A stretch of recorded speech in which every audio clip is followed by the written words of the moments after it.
Okay, so early on, I mean way early, like Bible times, before any of the big celebrities like Moses or David or Abraham came along, not quite, quote, in the beginning, but then not too long after that either.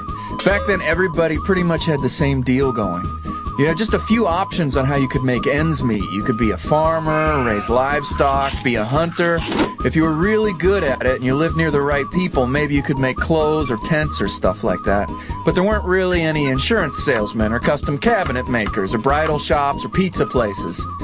So most people worked on the basic stuff and traded for the other stuff they wanted. You know, the cattle farmers would trade leather and milk and cheese and beef jerky to the sheep farmers who had wool and mutton and the spicy cylinders of lamb that they used to make gyros.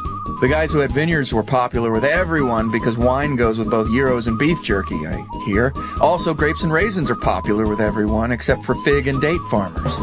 Anyway, it was hard to make change for a cow unless you happened to have the right size sheep.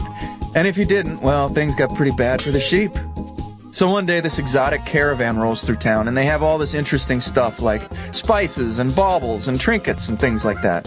So Mrs. Tentmaker decides she can sew some bling onto her tents to make them more expensive for the holidays. Also, she can market the new goat-resistant model of tent for the season.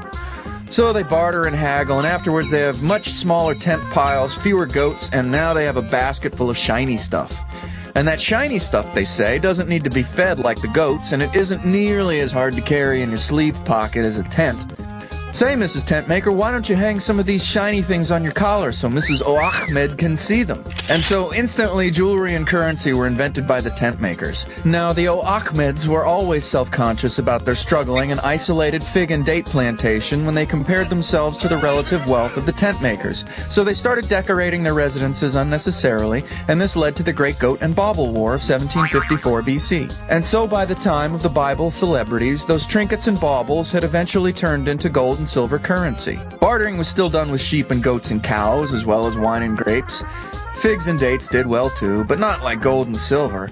Also, people had learned how to build things like cities and walls and pyramids, so goats weren't eating tents like the old days, except as snacks. Time passed, pants were invented, followed by pockets, which proved good for carrying currency, though not so good for carrying raisins or goats or tents.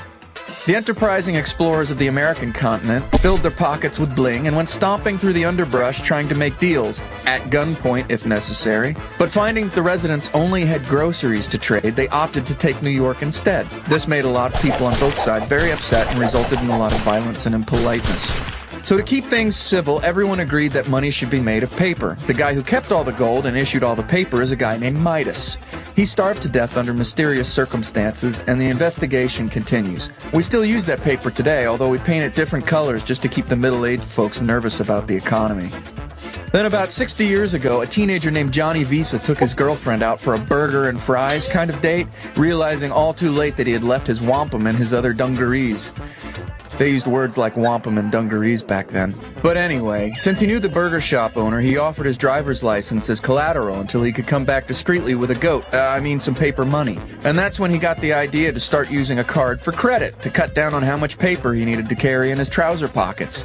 Filthy rich from the idea, he later married that girl, Susie MasterCard, but they split up a few years later over charge disputes. Then in 2001, we entered the future. A computer named HAL took over all the financial credit card systems, starting with Y2K. Now we just trade digital credits back and forth, and machines tell us that our credits are worth less than our paper, which was never a good substitute for wampum or gold or figs or goats. It is the age of the apocalypse. Robots run amok, killing humans and acquiring their credits. One became the governor of California.